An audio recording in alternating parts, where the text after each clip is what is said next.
Hello and welcome to another fantastic episode of ESC Fan TV. Tonight we've got 5 Eurovision entries we're reviewing for you. We're going to be taking a look at Austria, Croatia, Portugal, Poland and Belarus. Plus we're going to be collecting in nominations for 6 brand new ESC Fan TV awards.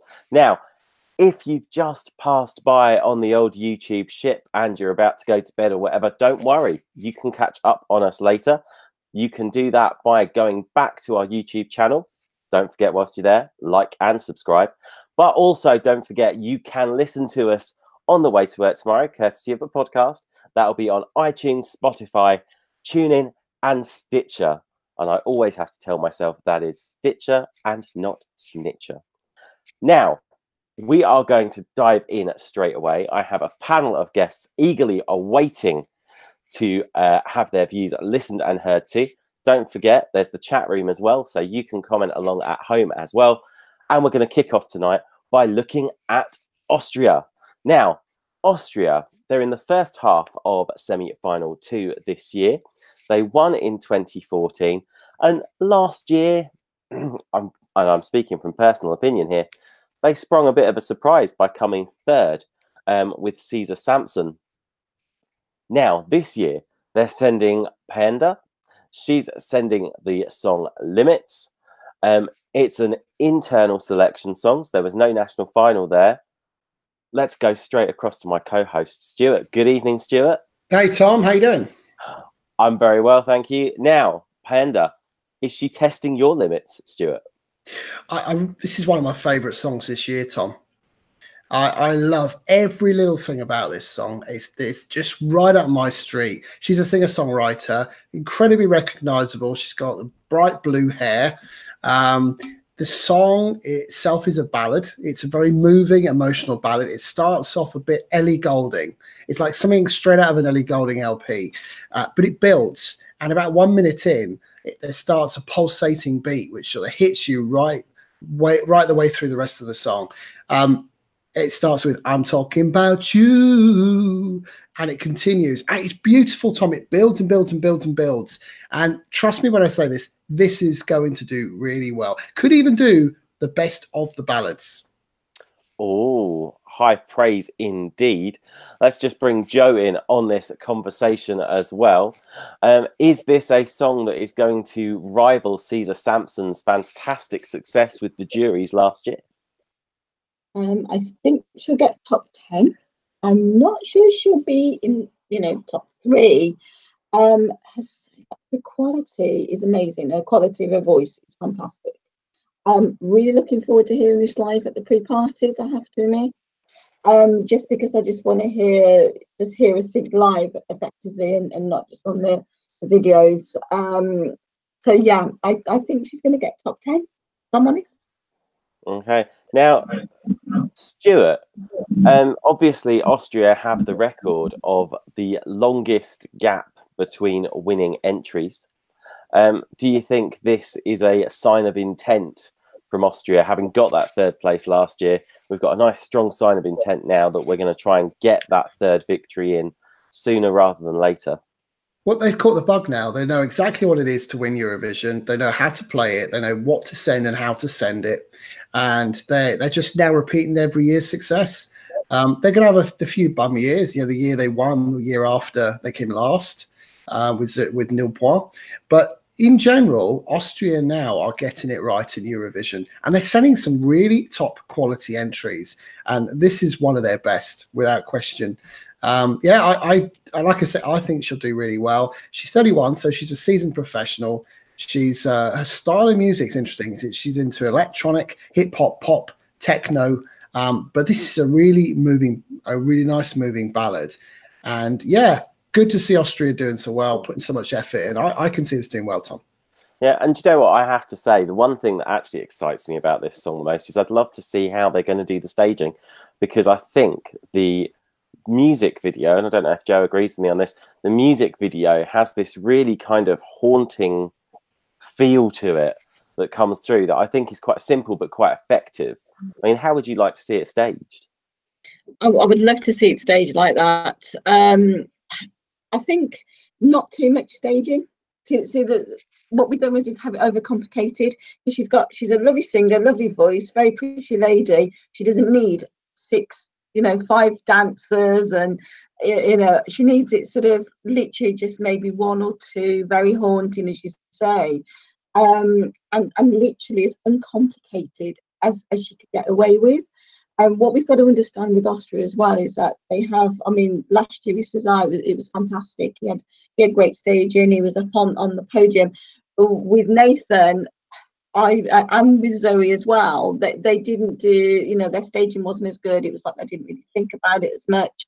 I think personally Nathan got let down by the staging in 2017. Yeah, so, I think I'd go with that. I love Nathan and I love his voice, and I think he did. So Austria hopefully have learnt from that, and they won't make the same mistake, and they'll do a Cesar rather than a Nathan, hopefully. Yeah, definitely. Fingers crossed for them. And Stuart? Yeah, just to add to what Joe said, I actually see Michael Schulter's staging last year being quite transferable to this song, with a bit of modification. She just needs to stand there like in the video. She's kind of got a blue backdrop with blue hair, with not a lot on the top, and it really works actually. If she just stood in front of a background and the background's moving behind her, that would be good enough. Doesn't need a lot of staging. It's such a beautiful song. There's a load of beautiful songs this year. This is definitely one of them. Minimal staging works for me. I have to say, staging wise, what I would love to see is there's one part in the video where it's almost like a coin shower that kind of comes out, and I'd like to kind of see that kind of in the background. Not quite sure how it would be realized, but I think definitely it's something that would be really good for Austria. Now, moving on, Portugal, they are going to be taking part in the first half of semi-final 2 as well, joining Austria. They're in very good company. They are sending Conan Osiris with the song Telimovis. Conan is a self-taught singer-songwriter. Now, unfortunately, Portugal didn't do so well last year, but it didn't matter because they were hosting the thing, because they had an absolutely super song that they won with in 2017. That was Amar Pelos Dwa, and I can never pronounce it correctly. Everyone knows my pronunciation is questionable at times. But we do have our very own Portuguese correspondent to actually talk to us about the entry. Good evening, David. Good evening. Correction, Tom. It's the second half of the first semi-final. You switched the semi-final. Damn. Oops. That's a typo on my part. But what can we expect to see from Portugal this year? I gotta say, the song is a risk choice, but it's, when you look at the song, the meaning of the song, we get it. It's, when it transformed the live performance into his unique, he's already like some Portuguese, I see like Das Portugal website, and he put like the opinions of the different past performers, personality. They say some didn't get it, some or get it. Even Salvador Sobral is backing this song because he said in the interview to ORTP recently, said he has everything to win because he knows God will put a show for everybody, and I think it will be will be a show, but I don't know who will be jury and people gonna like it, of course, because of the show, but the juries, let's see the staging and we have our opinions. But we are currently top 10 on the betting odds. Let's see if we do our job well. So we're hoping for a semi-final qualification. Of course, 100% qualification, of course. Definitely. Now, let's bring Martin in on this. Conan Osiris, I mean, let's be honest, the performance that he gave in the national final, I think, was outstanding. I think it was amazing. It was very unique. what do you make of the song?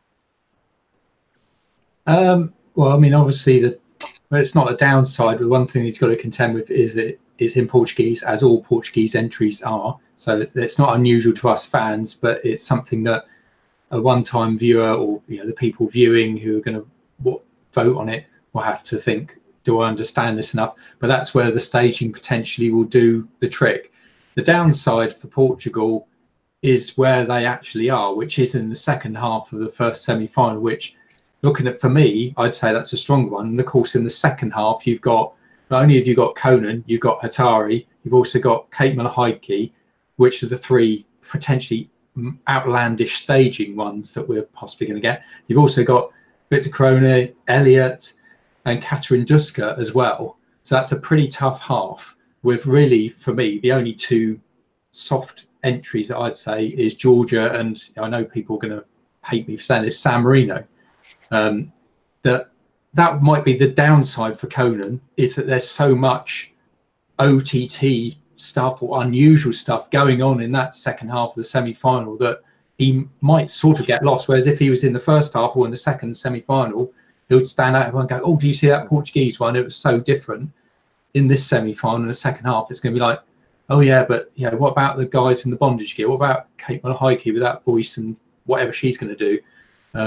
That's, I think, his unique selling point might be a bit diluted, but I would hope that he'd still get through to the final. And do you know what? I think you make a really valid point there, and I'd like to bring David in on this.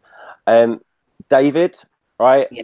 As a Portuguese fan, knowing what the lineup is in that semi-final, if you could pick a position that Portugal would perform from this year in that second half of that semi-final, what position would you like to see them perform in? The easy question is last, but if we perform after Georgia is advantage, I think if perform the rest, okay. Maybe Estonia, maybe along that three. If we pull after Greece or Iceland, we are in trouble. Australia, I kind of set the goal, but for me, I think if we pull after a soft song, I think we'd be good. I think, yeah, do you know what? And I think that would maximise your chances. Very interesting to see that. Obviously, every country is going to want to perform last in that semi-final. But I think there are some interesting permutations there, interesting ways of how that organisation of that second half could be. I don't actually envy the producer's job at all in that. Now, we are going to move on, and we're going to look at Croatia, and hopefully I haven't made another typo in my notes, and they're performing in the second half of semi-final 2. They are singing Rocco, singing The Dream. Now, poor Croatia, they didn't qualify last year. They sent Franca with the song Crazy. They came 17th in their semi-final, and that was a bit of a downfall, because in 2017 they had their best showing in 10 years when Jacques qualified and entered the final with the song My Friend. Interesting to note that Jacques is also Rocco's mentor. At this point, I'd like to say good evening to Alistair. Hello, good evening everyone. Now, Croatia, The Dream. Is this going to be a dream performance for them, or are they going to be left still dreaming at the end of the semi-final? A dream, or are we talking about a nightmare here? Actually, look, I have mixed views on this one. I really can't work out whether I really love this or I really don't. I'm just looking at the list of other songs in that semi-final.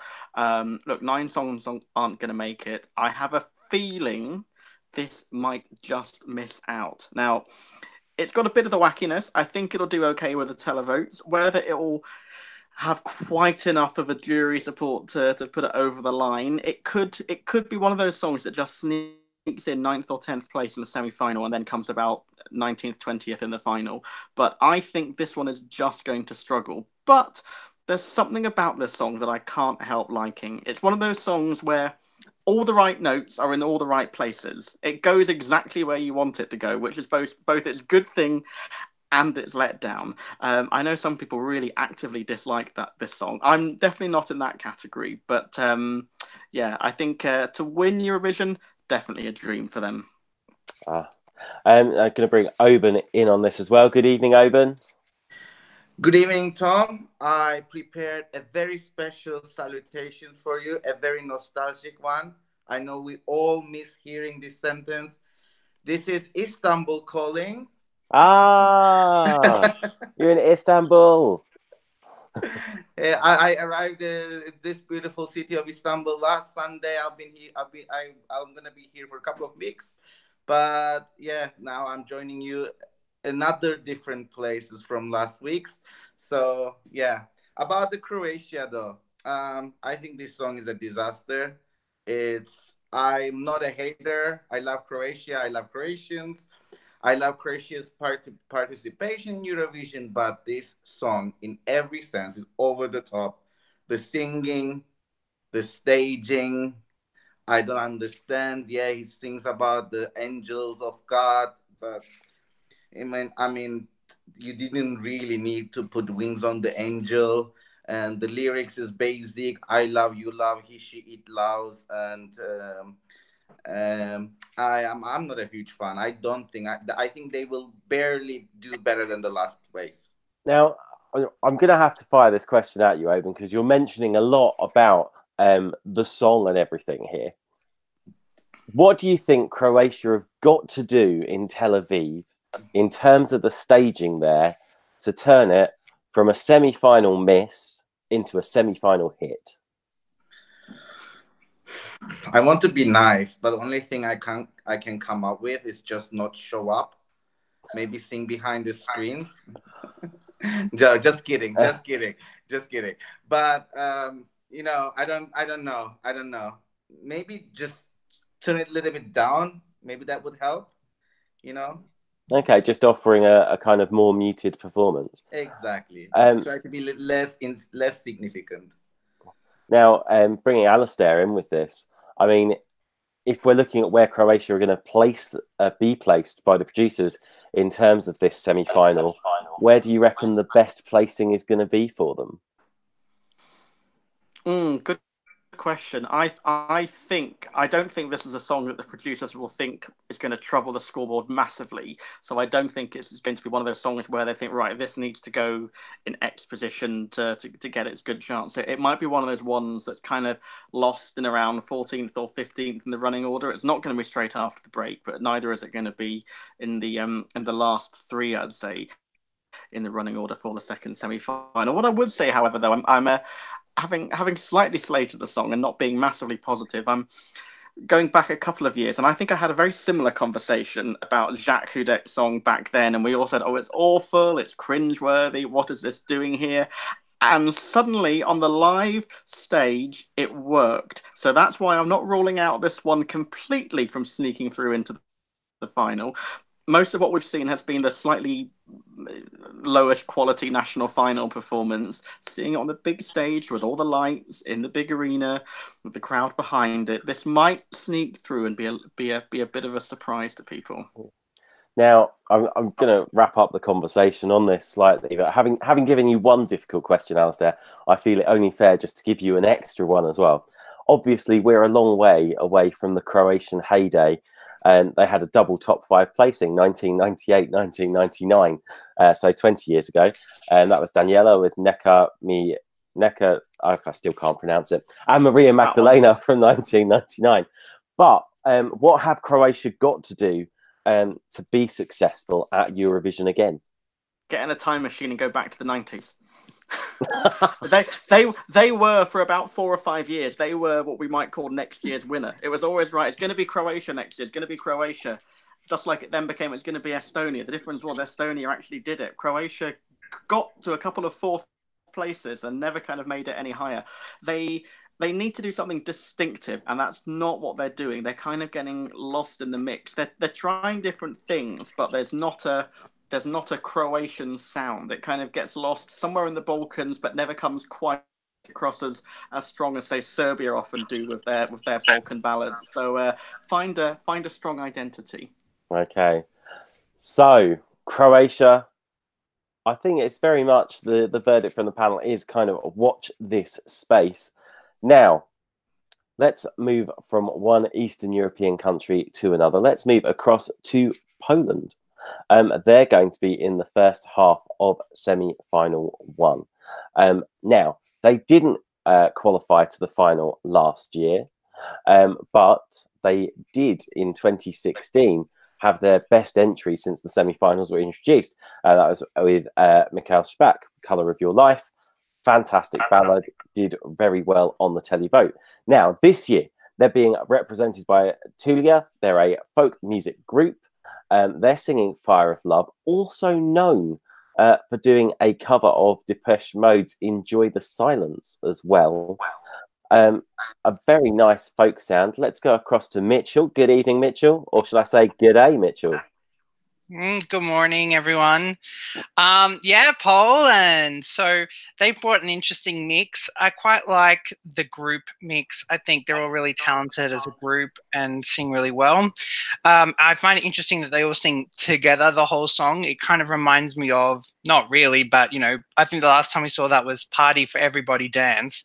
So, yeah, I like it. I think the interesting thing is that it reminds me actually of, we all remember, well, some of us that watch Junior Eurovision knows that the winner was Poland last year. And I'm actually getting very much like we've entered a time machine, and Poland, Junior Eurovision Poland entry has grown up 15 years later. The song kind of sounds like a mature version of what she was giving us, like anyone that I want to be. So I quite like that. I think that it's a very sophisticated one for them. I don't know if it's very to the script, like I've said, many songs are this year. So I don't know if we're going to get something vocally, you know, special live. But I do quite like it. I'm always kind of, it's captured my attention throughout the song. Okay, now let's bring Nicholas in on this. I mean, good evening, Nicholas. Good evening. Are Poland going to be troubling the scoreboard at all this year? See, I don't think they're going to do that, but I think this is certainly an interesting entry. I'm really interested to see how they will pull this off live, because when you hear the studio track, I don't want to use the word auto-tune, but it's definitely this like it's this like interesting sound where I feel like the studio version tells me nothing about how they're going to sound when we hear it live. Maybe this will really light up on stage. I definitely think it has like some cuteness to it, a very nice song. It would definitely fit well into the final, and I hope it goes to the final, because I think it's a nice song that deserves more recognition. But it's kind of weird when you just hear the studio version, when you see the music video. The staging and how they sound live, that's what's gonna make it or break it for them, I think. I mean, how would you like to see it staged, Nicholas? See, that's the thing. I don't know. For some reason, I'm thinking this whole thing. Remember I think it was in 2016 with Italy, with all the flowers everywhere. I'm thinking something similar to that. I could see that making sense. I think they're going to wear their traditional Polish outfits that they have been showing off. So I think we're going to see something very traditional Polish, which I think is cool, because they don't usually really send that. And when they do, when they did back in 2014, they sent something that was very traditional. It did okay for them. So I think that's the best way they could do it. I mean, let's bring Mitchell back in on this. Are we going to see them try and invoke the memories of the Polish milkmaids? Yeah, that's what I thought originally, but that's just because I'm not that cultured in Polish culture, but I feel like I like that in a way they brought back that kind of, you know, the Polish heritage and it's very traditional. I think this is maybe a bit more sophisticated. It's without the milk churning and everything so far. Anyway, maybe live they'll be like, just kidding, we're gonna completely change it up. But no, yeah, it'll be interesting to see what they do. Yeah, live will be interesting, but I don't think there'll be any milk churning this year. Okay, and do you know what, Mitchell? I do have to pose the similarly difficult question to you. Where do you think Poland have got to be placed in this semi-final for maximum success? Oh, goodness. For maximum success, they're in... Sorry, I'm just remembering. They're in semi-final 2, are they? Semi-final 1, first half. Oh, well, then I'm not too sure. I think they'd have to really, like I said, I'm looking for the vocal kind of, acrobatic tricks for the live performance to seal the deal. But I think they might narrowly miss out. Even if they do well, I think they might be like a 12th, 11th place. Okay, so just skimming past the final. That's if they do really well. But yeah, they have to capture everyone's attention live. And I think, we have talked as a whole on the show, I think, with various panelists over time, the semi-final 1 does seem to be very much along the lines of the semi-final of death for a few countries. When it started out, I thought semi-final 2 was a strong one this year, but I think all the songs in semi-final 1 are growers. So I think once again, it's going to be a tough one. Definitely. Now, before we move on to looking at our final entry of the night, I'm going to go over to my co-host Stuart. He is monitoring the chat room this evening. Is it the usual hive of activity, Stuart? It's a hive of activity, all right, Tom. Plenty going on in the chat room. Lots of different people from different countries this evening. We've got somebody from Latvia. We've got Greece. We've got the Netherlands. We've got Georgia. All talking about some of the songs that we've been covering. Lots of love for Portugal. Lots of love for Greece as well. That we haven't spoken about, but there is lots to talk about Greece, and lots of love for Tulia of Poland. I think the general consensus is that Tulia are going to do rather well. Now that'll be interesting. Now, just have to ask you, Stuart, do you think it's going to be a case of a televote saving for Poland this year? Well, I don't know about that, Tom, but if they start churning milk, they've got my vote. You never cease to amaze me, Stuart. Now, don't forget, keep commenting in the chat room. We've got one more country left to cover, and then we're going to be taking our nominations for 6 brand new ESC Fan TV fan awards. Now, Belarus, I'm going to have to say, as far as Eurovision countries go, I have a soft spot for these guys.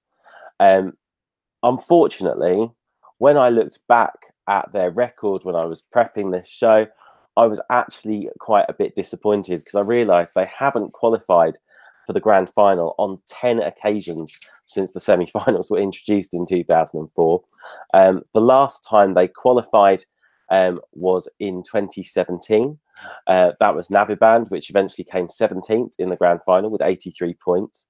And their best showing was 2007's Work Your Magic, which came 6th. Now, this year, they're sending Zina. She's singing the song Like It. Now, she will be no stranger to Eurovision fandom. She co-hosted the Junior Eurovision Song Contest just literally 6 months ago in November.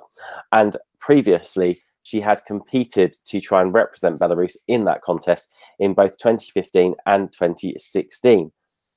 Let's go straight across to Martin. Have to say, do you like it? Not particularly, no. I think the song's very bland. It's quite generic pop, and I think it's very forgettable. She's got the advantage in that she knows what she's doing on the stage. The routine in Belarus and the national final seem to work pretty well, and she can sing well. But I think this is probably going to get forgotten.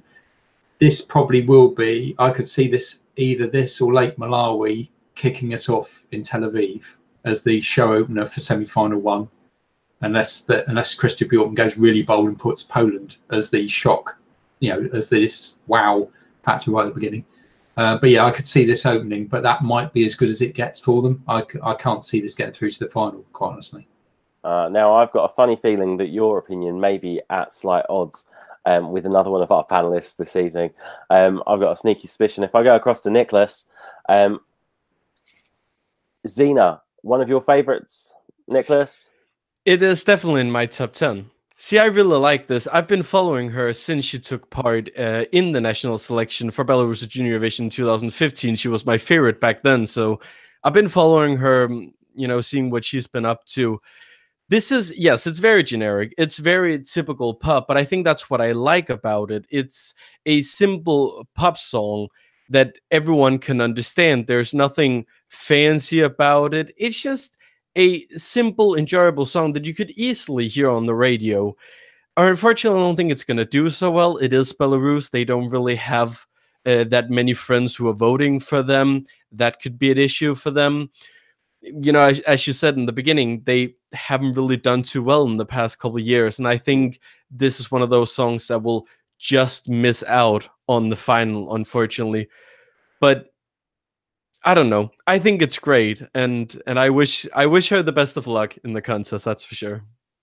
Yeah. Do you know what? I'm going to fly the Belarusian flag for that, because I think they are one of the most underrated countries. Definitely. In Eurovision, and I think they have actually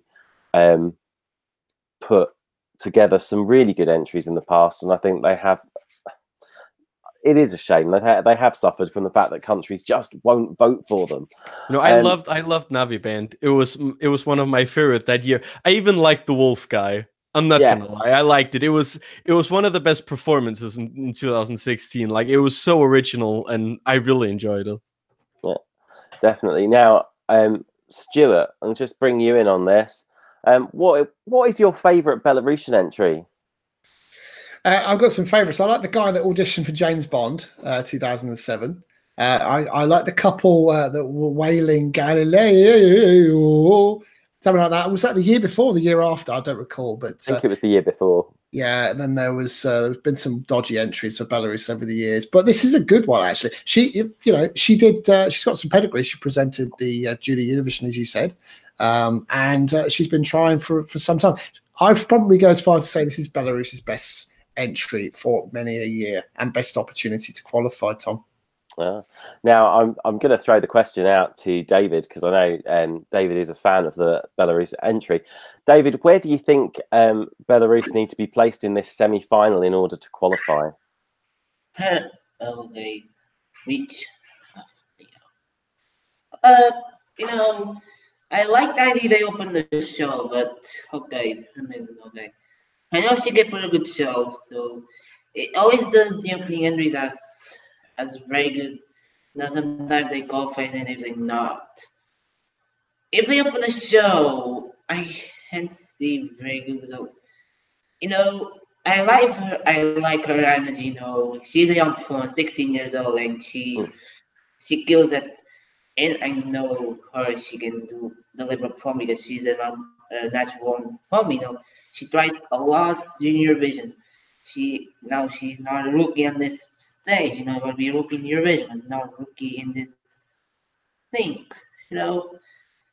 This is one of the best they sang, because in the last couple of 5 years, and I see qualifying, but if I know Versailles will be tricky, but let's wait and see, because it's tough to predict the position for right now. It is one of those. It's one of my hardest questions of the evening. I have to say, I think everyone is suffering that ever so slightly. Now, my personal opinion, I'd like to see Belarus tucked away in 4th or 5th position in terms of semi-final 1, and I reckon from there it could possibly sneak in and actually manage to get into the final. And of course, as I'm sure Mitchell will let us know. Mitchell, what are you going to say to us about Belarus? I love Belarus. Na na na na na.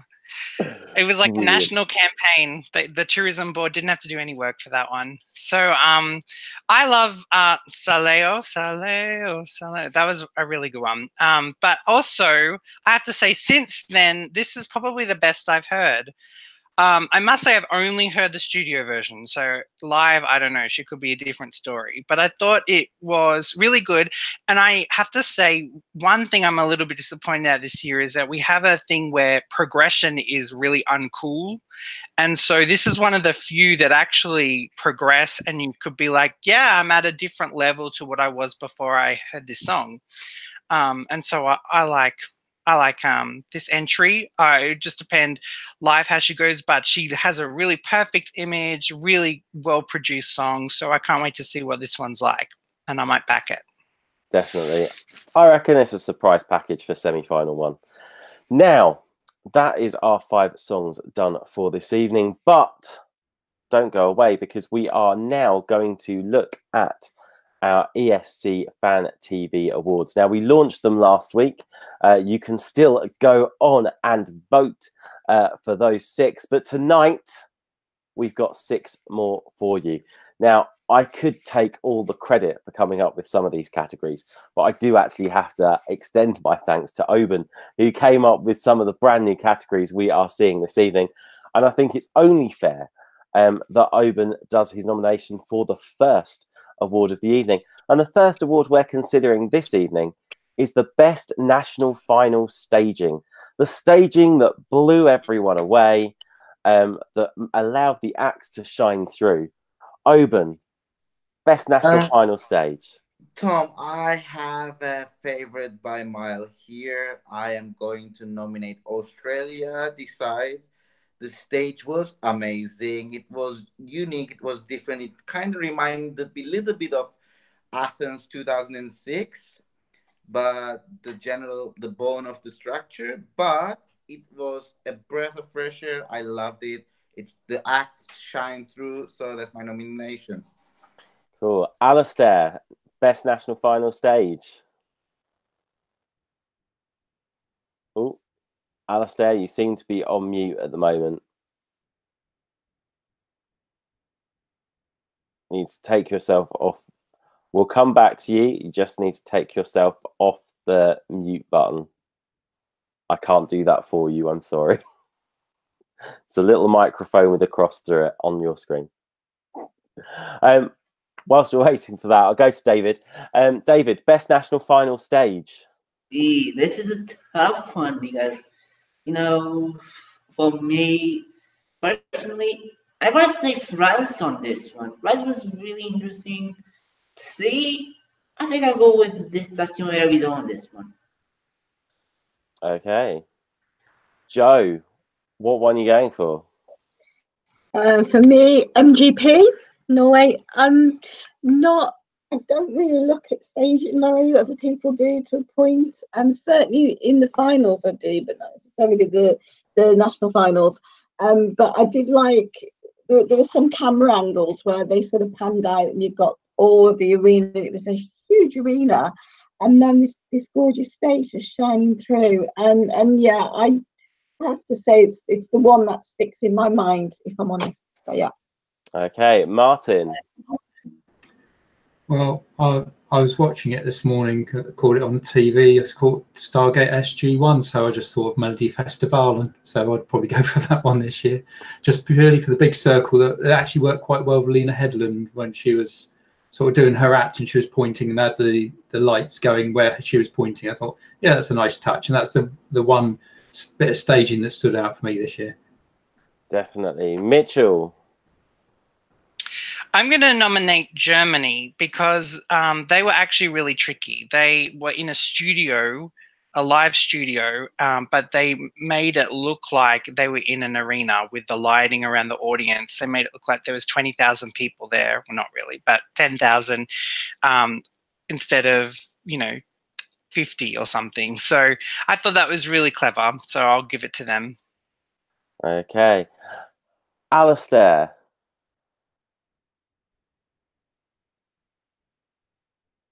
He looks like frozen. You look as if you've frozen on the screen, Alistair. We will monitor and come back. I'm going to go to Nicholas in the meantime. I think I'm gonna have to be basic and say Melodifestivalen, but I think the reason I say that is because so many of the acts were made specifically for that staging, and they really made use of everything. So that's my pick. Okay, Stuart. So I'm going to go with Eurovision You Decide, the UK national final, on the basis that I could actually get close to the stage, as opposed to what it looks like if you're every other national final. It looked a million miles away. UK all the way for me. Get near the stage. That's the main thing. Fantastic. And let's see if we can go back to Alistair. You've stopped freezing, Alistair. You just need to take the mute off.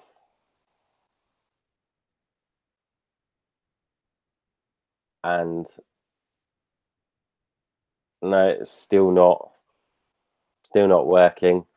I think Alistair may have to go out and come back in again in a moment, or if you can ping us on the chat, that would be great. But we'll collect your nomination in a moment. For me personally, I have a real soft spot this year for Destination Eurovision, and therefore my nomination for national final staging goes to France. I think they had some fantastic staging there, and I thought it was a really creative use of the space that they had. Now, speaking of national finals, the second award this evening is looking at the national final interval. Now, Alistair, by the way, just to keep people updated, is nominating the UK for the best national final staging. But we are talking about interval acts. Let's go straight across to Joe. What's your best national final interval this year? Who can beat Linda Woodruff for a Melodifestivalen? Just those sketches that she put together, that Sarah Dawn Fina put together as Linda Woodruff. Loved her for many, many years. She's fantastic. And I laughed so hard when I was watching them. So yeah, nothing beats her for me. Brilliant. Alistair, what is Can you your hear me best... now? I can hear you now. Oh, excellent. Your little icon on the corner of the screen has gone, so I was like, I knew if I went to you straight away. National final interval act. What is your nomination? I mean, Joanne said all I can say on that one. It's such a cliche, but yeah, Linda Woodruff's amazing. I mean, we were watching the grand final of Melodifestivalen at a big fan gathering at a pub in London, and she just had the place in stitches. I mean, the way the whole script at Melodifestivalen is written is just every year it just takes it to a different level. And yes, I know it gets a lot of stick for that, but you know, in terms of its creativity, in terms of its originality, it's hard to beat that across all the national finals. Okay, David, best national final interval. I'm going with again Melodifestivalen, but I'm going with the semi-final one interval act they showed the history of Israel. It was very funny. You know, the repetition of that was even Eric Sade and our international with their recreating list. I think it was fantastic. I think it was very funny, and I really enjoyed it. Fantastic. And Martin, best national final interval. Well, I'm going for one of the Ukrainian ones in semi-final 2, and I went going for Lake Malawi for 2 reasons.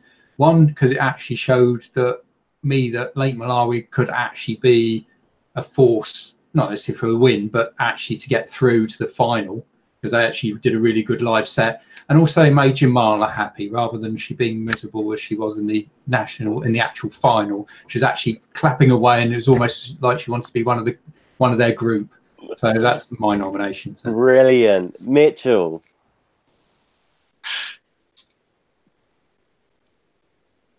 Mitchell, nomination.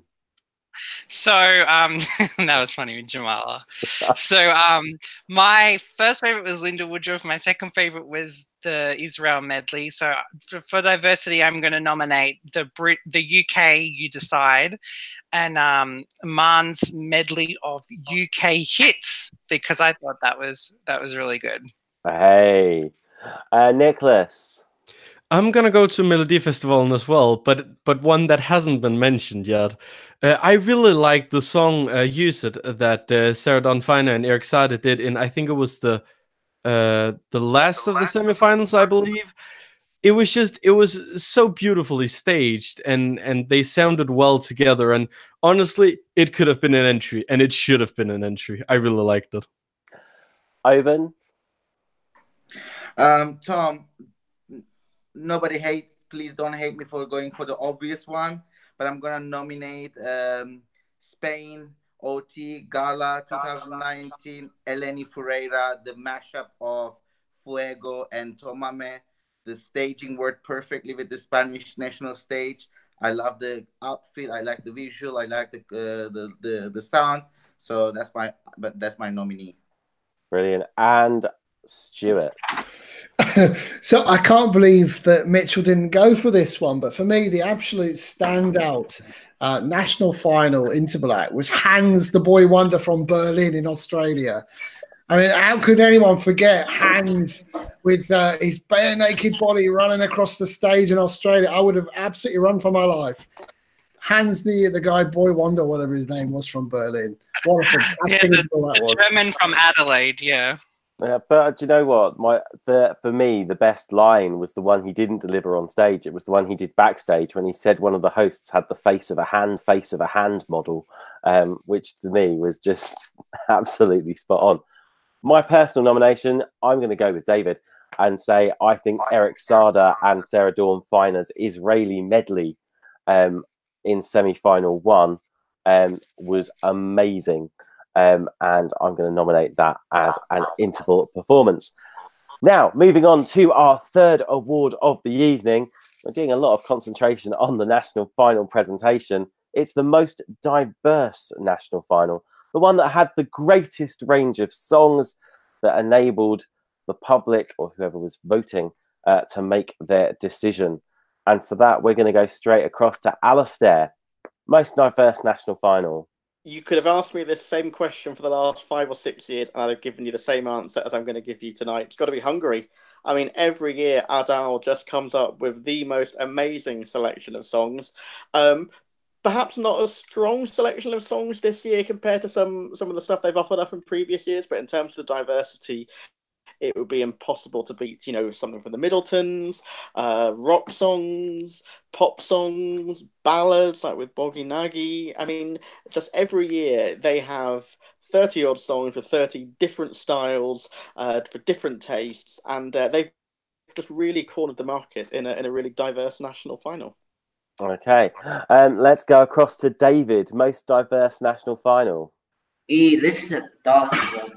Okay, I agree with the point about Adele. I think Hungary is always good, But for me, it didn't watch Adele this year. I was planning to watch it, but I gotta say, most diverse, they're so tough this year.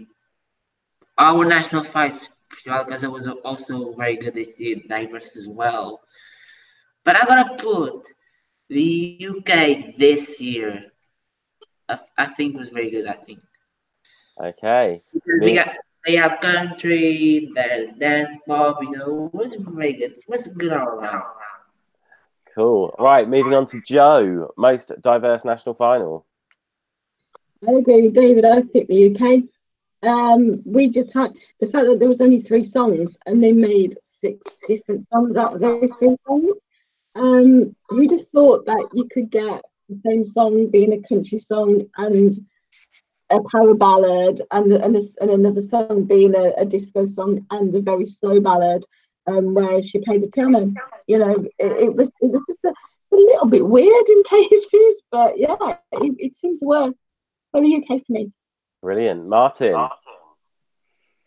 Well, I'm going to go for Australia because you basically got 10 acts there. Okay, there's a few categories, but a rock chick, you got Aboriginal language, you got opera, you got a tenor, got actually people from reality shows, boy band type acts, and obviously you've got the opera EDM mix winner, and that'd be my most diverse anyway for this. I mean, there was quite a few. I mean, I must admit, Portugal was definitely diverse when you think about got Conan, but you also had Surma, and then you had the I can't remember, Madripower, basically the folk guys with the guitars. Yeah, so you've got that wide range, and then everything in between. So Portugal ran them a close second for me. Okay, Mitchell. Oh, it's tough. I think a lot of national finals were really diverse this year, which is good. I'm going to say the dominating one, Melodifestivalen, and I think that they do a really good job at kind of matching a quota, which is really good for them. I think they have people of a mix of all ages or ethnicities and all musical styles as well. And I think they really make a thing of doing that, but yeah, really diverse again. Okay, Nicholas. I'm gonna go with hands down Australia. It was my favorite national final of the season. There were so many different songs and so many well-produced songs, and I still have 3 of the songs going on in my favorites playlist on Spotify. So I think it deserves my nomination. Okay, Oben. Tom, I think I'm gonna echo everything Martin has said. My favorite national final is Australia. We got to see acts from Courtney Act to Mark Winson, from Kate Miller to Electric Fields. I think it couldn't get better than that, or it could if Electric Fields would win. But for the sake of having option, I'm gonna say Portugal. For the exact same reasons Martin has mentioned. Okay, and finally to my co-host, Stuart. I'm going to go a little bit off-piste here and say Operación Triunfo in Spain, because I think they had a good selection this year, a bit different to norm. They went all a bit poppy, they went a bit dancey, they went a bit flamenco, they went a bit ballady. So for me, that was a really diverse national final in Spain. Okay. And do you know what? I'm going to echo your off-piste-ness, Stuart, and I'm going to interpret this category as a national final that didn't just have diversity in terms of the people, but had diversity in terms of the animals as well. Yes, it's the ones that had Vosinzikatzen, and it's Estonia is my nomination for the most diverse national final this year.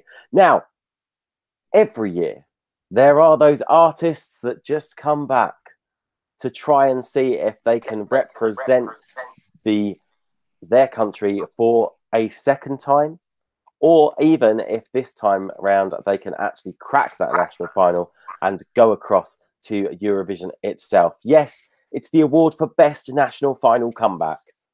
Let's go straight across to Martin for the first nomination. Well, just 2 words. I do, or maybe a few words. I do. Obrigada from Melodifestivalen. Superb act. I think everybody watched it, was blown away by it. I think if we were still in Schlager territory, they would have done, from maybe the 90s again when they had Eloise, then I think they would have been there again. But obviously, they were never going to win. But I think it was nice that they were there and that Christian Bortman, whoever organised the running order, put them last in this final. And they just had a great routine, and it was, it was as if they'd never been away. It was superb, and they're sort of most memorable comeback act for me, anyway.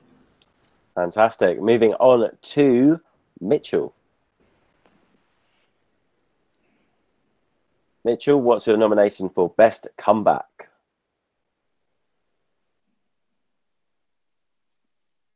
No, Mitchell seems to have frozen slightly. We'll go. Best comeback will be Mitchell when he finally yeah. Sorry, I'm having issues. Can you hear me? We can. Oh, you just muted yourself again, Mitchell. If you unmute yourself, we're looking for your nomination for best comeback. No, Mitchell has got technical difficulties. In which case, Nicholas, you get to make the second nomination for the best comeback. Yes, I'm gonna give it to the guy from Hungary. I cannot pronounce his name, but the reason I say that is because I didn't like his song when he represented his country the first time, didn't like it at all. So I expected this song to be something that I didn't like either. I thought that would be his style. But you know what? He came back with something that was still his style, but different enough to appeal to other people. And I really like the song, so I'm going to give it to him. Okay, let's take Mitchell's nomination, Best Comeback. Okay, this is an obscure nomination, but I'm going to nominate Laurel Barker. She has come back. She's written what she's striving for world domination, clearly. And so I think that deserves a nod in comeback from a songwriter's point of view. Okay. Moving on to Oben. Tom, I'm gonna nominate this woman as much as I can. I am in love with her. I'm obsessed with her, and I want EB to use a wild card and bring her just for the sake of bringing her. Hera Björk, moving on. Amazing. She should come back again and again. Okay. Moving on to Alistair. There's only one winner for me, the fantastic Arja Saijonmaa, who came back for Sweden this year after quite a bit of a gap. She's taken part in Melody Festival and a couple of times in 87 and 2005, I think it was. Both with amazing songs. Look, the Melody Festival and audience has changed over the years. The big Schlager divas that we saw 10 years ago guaranteeing their place in the final just aren't there anymore. So it was no real surprise that this song missed out getting through the semi-final in Gothenburg by some distance. But it's good to know that there will always, every year, be a place somewhere in about 5th or 6th place in the first semi-final for a Schlager diva. And this year we got it from the wonderful Arja Saijonmaa. I mean, she must be at least 95 now, but it's looking absolutely amazing. And she's still got a good pair of lungs on her. This is true. She can still sing. Let's move on to David. Best national final comeback. Yeah, oh my god. This is tough.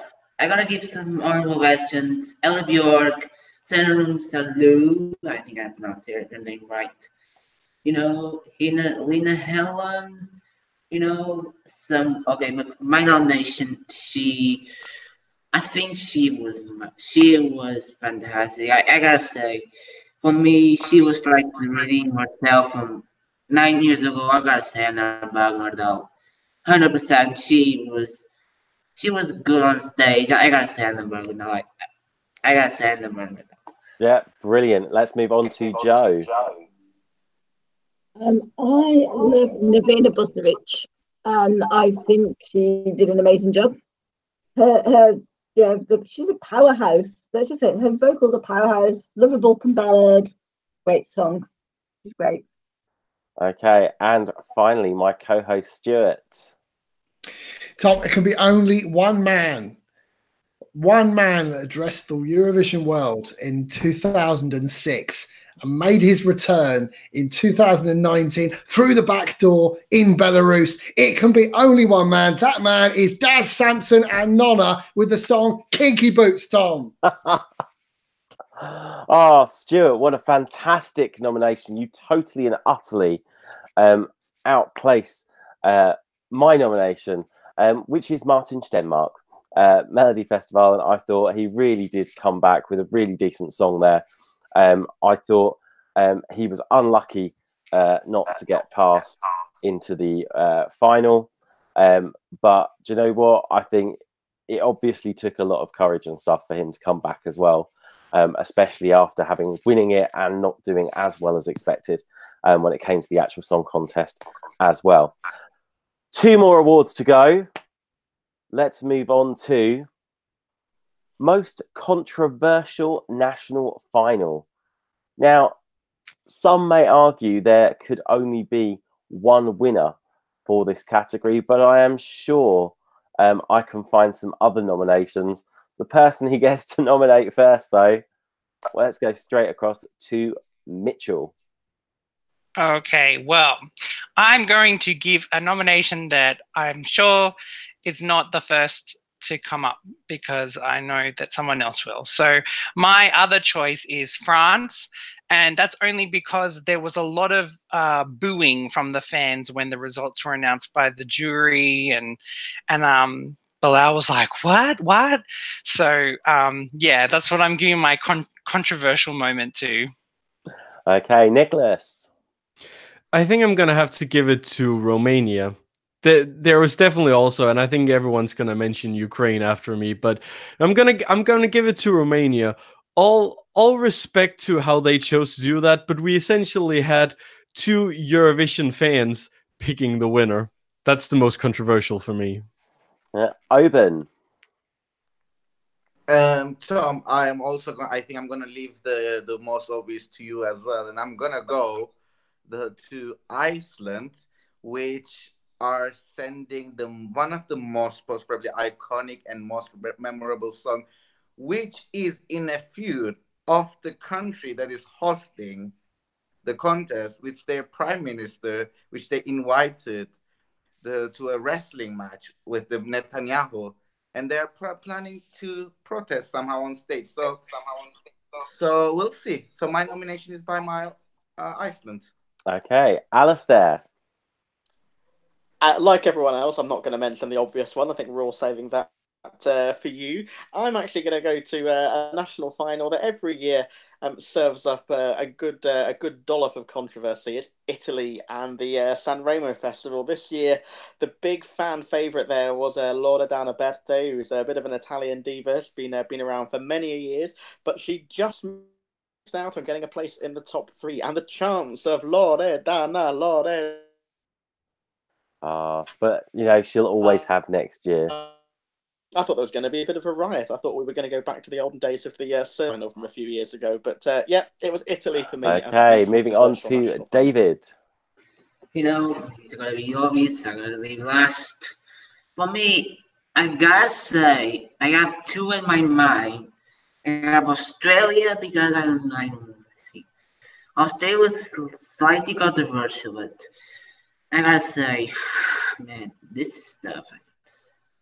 I gotta say Germany because of the final result, because a lot of people was backing LA Ryan, I think was the artists they backed up. So I gotta say Germany, but this was very tough choice because we know the obvious one. So the rest, but the second is really hard. This is true. I think Germany, I'd say, is a good choice because they had the Eurovision fan club kind of people vote, and they completely disregarded that because that was a unanimous going to Where You Love, and then everyone else just went, no, we don't want Where You Love. So very true. Right, Joe, let's take a nomination from you. I'm going to say Spain, only because of Maria and I can't remember the other lady, but basically them saying, no, I didn't want to compete. Give it to Mickey, vote for Mickey. And I thought Mickey was the best and he deserved to win and he's my favourite and I love him. But at the end of the day, I don't think they should enter a competition that, you know, knowing what the prize is and knowing that they're going to go to Eurovision if they win, to just sort of throw a performance like she did really and say she didn't want to win, which is a shame. Very true. Martin? Yes, well, I mean, all of them, what's been mentioned before, very valid. I think the Romanian one is pushing the main one, which I suspect will end up winning this, which is obviously Ukraine. And we all know what happened there with Jamala interrogating people on, 3 acts on stage. It could mainly Maru, but also, particularly the sisters, Anna Maria, almost making them cry on stage. And then what happened afterwards, where basically a lot of what happened could have all been done at the application stage or just before the national finals. And then, to be fair to all the other acts that were deemed acceptable, they all decided, well, actually, we weren't top, so we're not going, and left the Ukraine with no choice but to pull out altogether, which is a shame. Really, we all really wanted to see Maru with Siren Song at Tel Aviv, but it's not going to be. So there you go. And I think that's the main controversial one this year. Very true. And finally, my co-host Stuart.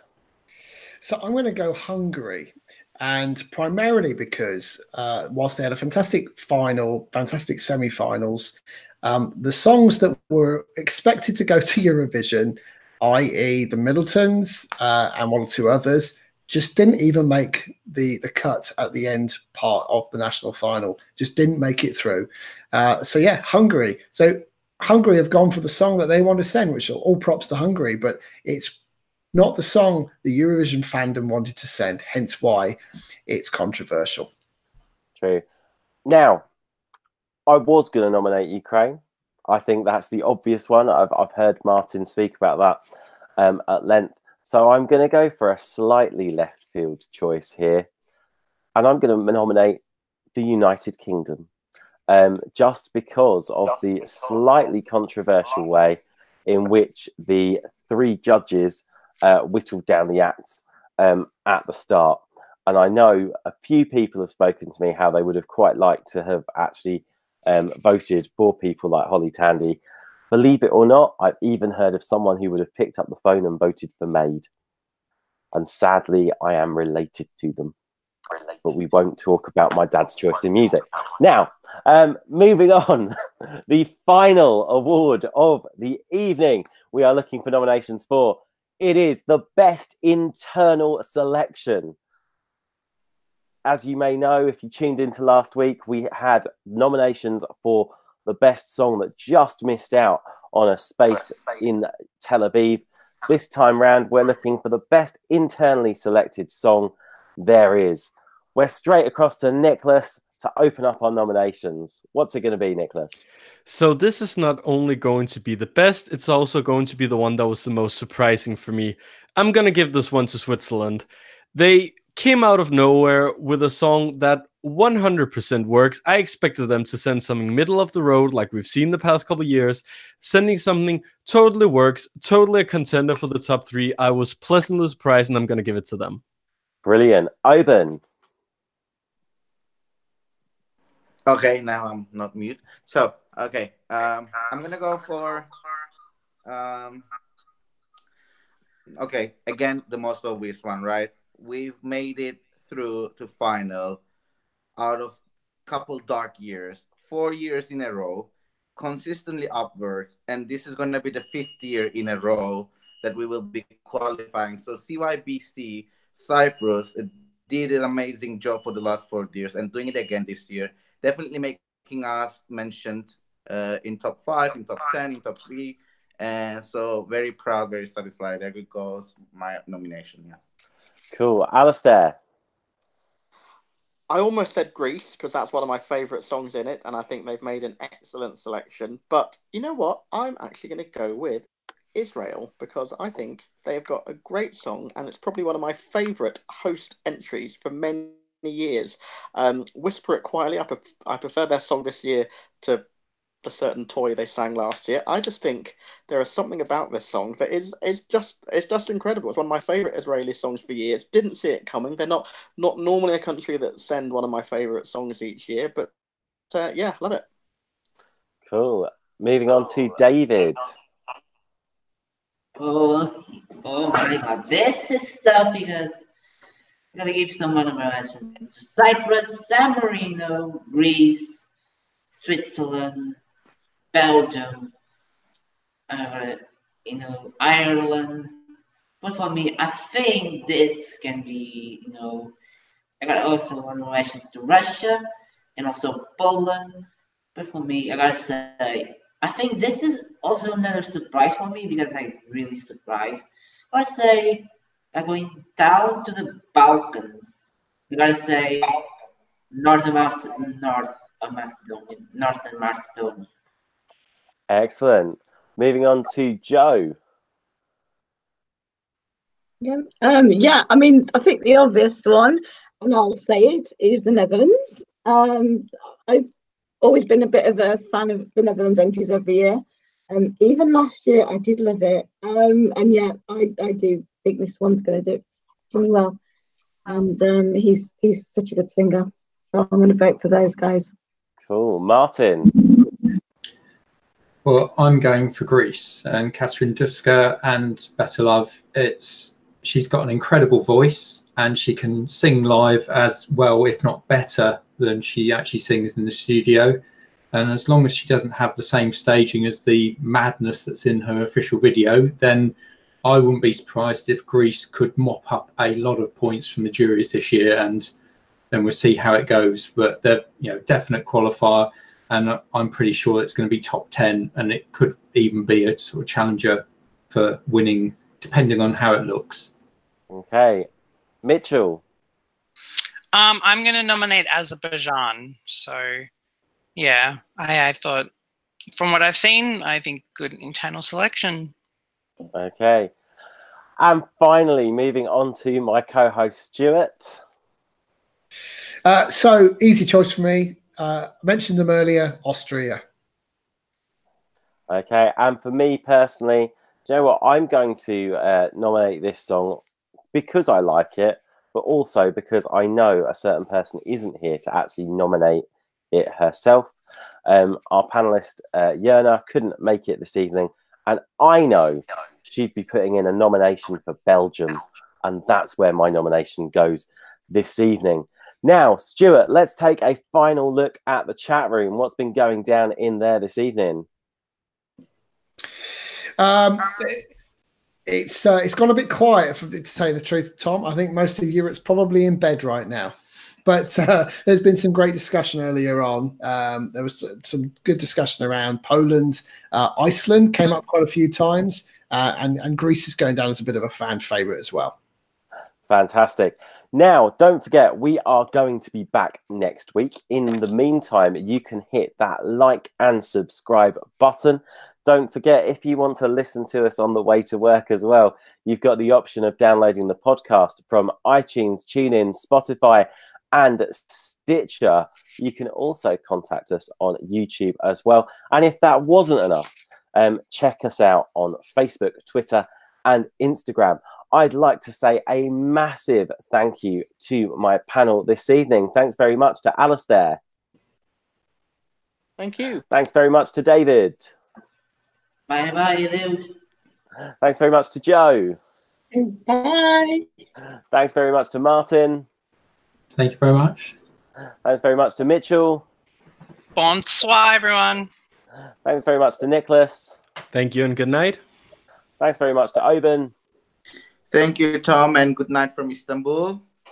And as always, a fantastic good night to my co-host, Stuart. Night, Tom. See you very soon.